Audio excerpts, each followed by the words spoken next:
सत श्री अकाल जी।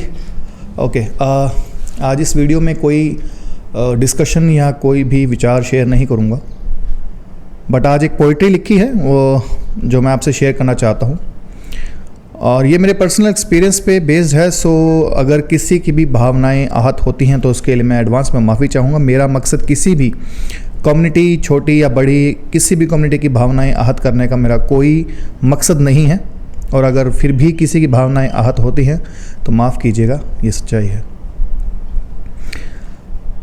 और हाँ, इस पोइट्री का कोई टॉपिक नहीं है, क्योंकि मेरा मानना है कि कुछ चीज़ें बिना एक टॉपिक के ही अच्छे लगते हैं, क्योंकि कई बार कई चीज़ों को नाम देना बड़ा मुश्किल हो जाता है, तो मेरे लिए तो ये पॉसिबल नहीं था। सो अगर आपको कुछ भी अच्छा लगे इस टॉपिक, इस पोइट्री के लिए, तो दे दीजिएगा। शुरू करते हैं। अरे जो ये नए पड़ोसी हैं उनके बारे में सुना, बड़ी गाड़ी, नौकर चाकर, बड़ा घर, दौलत शोहरत वाले हैं। छोड़ो ना, क्या फ़र्क पड़ता है, वो तो छोटी जात वाले हैं। सुना है सरकारी नौकरी है, 10-10 आदमी उनके नीचे काम करते हैं। लाल बत्ती वाली गाड़ी है, एक बॉडीगार्ड भी है, ड्राइवर अलग से रखा है, बड़े रोब वाले हैं। छोड़ो ना, क्या फ़र्क पड़ता है, वो तो आरक्षण वाले हैं। अरे देखिए ना, उनकी गाड़ी हमारे घर के सामने खड़ी है। इतनी हिम्मत, रुक ज़रा, अभी बताता हूँ। पहले टायर की हवा निकालूंगा, फिर पुलिस को बुलाता हूँ। अब नहीं छोड़ूंगा, फ़र्क पड़ता है, क्योंकि ये तो हमसे भी आगे बढ़ने वाले हैं। हाँ जी भाई साहब, गाड़ी आपकी है जी, इसे हटाइए। लाइसेंस, गाड़ी के कागज़ दिखाइए। सर गाड़ी के कागज़ ये लीजिए, पर गाड़ी हटने में टाइम लगेगा, टायर में हवा नहीं है, धक्का लगाना पड़ेगा। वैसे क्या काम करते हैं आप? सर मैं डिपार्टमेंट में सीनियर ऑफिसर हूँ।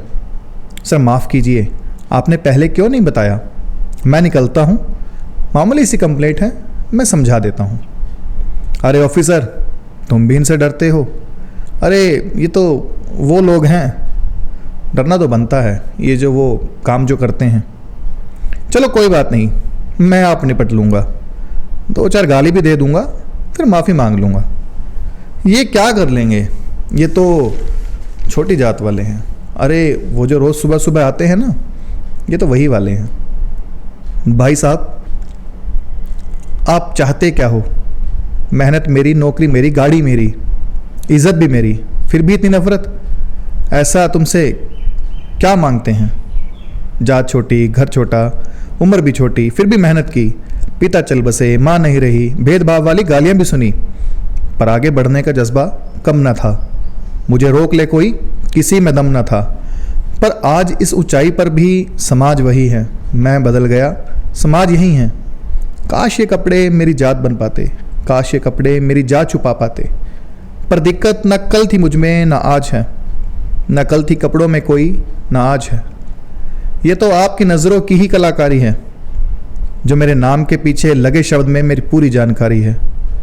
खैर आप मत छोड़िए, मैं ही छोड़ देता हूँ। आप रहिए अपनी जाति के घमंड में खुश, मैं अपने समाज को आगे बढ़ाता हूँ। आप दीजिए रोज गाली, मैं कान बंद कर लूँगा। आप जलते रहिए मेरी तरक्की देखकर, मैं यूं ही खुद को बड़ा कर लूँगा। So yes, now this is the end.